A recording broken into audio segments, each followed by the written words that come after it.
My name obviously is Amanda Lancaster. I prefer to be called Amanda, not Mandy. And obviously I'm a full-time carer for technically my two eldest because they've got multiple neurodiverse conditions, and I've got a third child as well, so whose needs, but I wouldn't necessarily class them as carer relevant. Officially, my journey began in 2015. My daughter was 7 years old.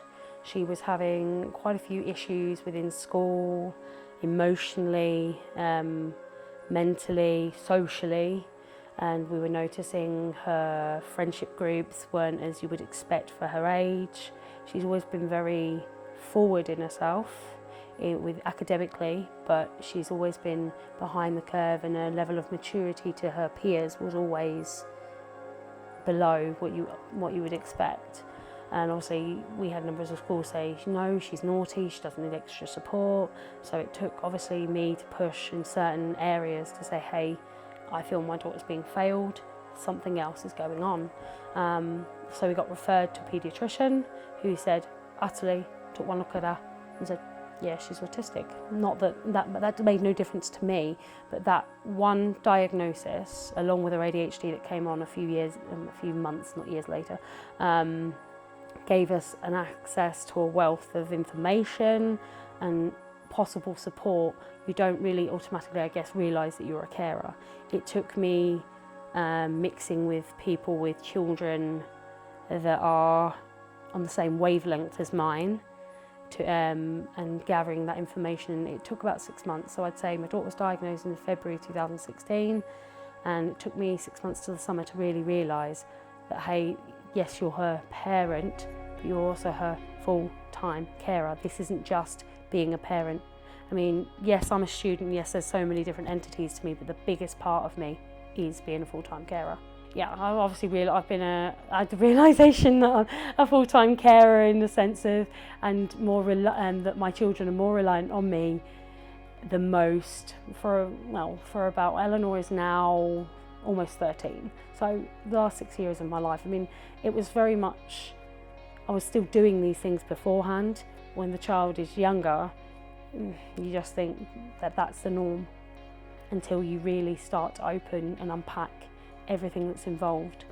I've always lived in military housing, so I've always had people where you can just talk, and sometimes talking is what's needed, but none of them really understood. And it took for me we bought our own house in the August 2020, and obviously realising COVID, not only was I had to cut myself off from what I'm used to, what's normal to me and my children, military community, because it is very tight-knit, you know, you don't tend to, you're thrown in the deep end with them. They are your people, whether you would usually be or not. You don't have a choice. Whereas moving into the civilian lifestyle and having my kids go to non-military schools, and sort of realising, hey, you're not being thrown into, now you have a choice. I made a friend, we're still very good friends now, and she had a very good experience with Durham carers. She's a carer herself in a different capacity, but she still is. And she said, look, you're to the point where I can see you're exhausted. You need support. And I said, there's not anything out there. And she said, yes, there is. It's local. And obviously, she said, you know, Durham carers, they're there for you. These are things they can do. Call them, just pick up the phone. And I've always been one to not shy away from help, but I've always been fiercely independent because I've had to be. It was a point of, it took me a few weeks. I picked up the phone and they said, look, let us know if you want to do a parent carers assessment, and I did that, and I don't know, now it automatically feels like a weight's lifted. Eleanor going into the teenage years, it gave me the ability to make connections not only for me, for my kids, make family connections and things, and make them with people that understand. Because there is nothing worse than walking through a street when your daughter's kicking off, or your son's kicking off, or someone in your family who you care for who has autism, ADHD, who are kicking off, and nobody understands.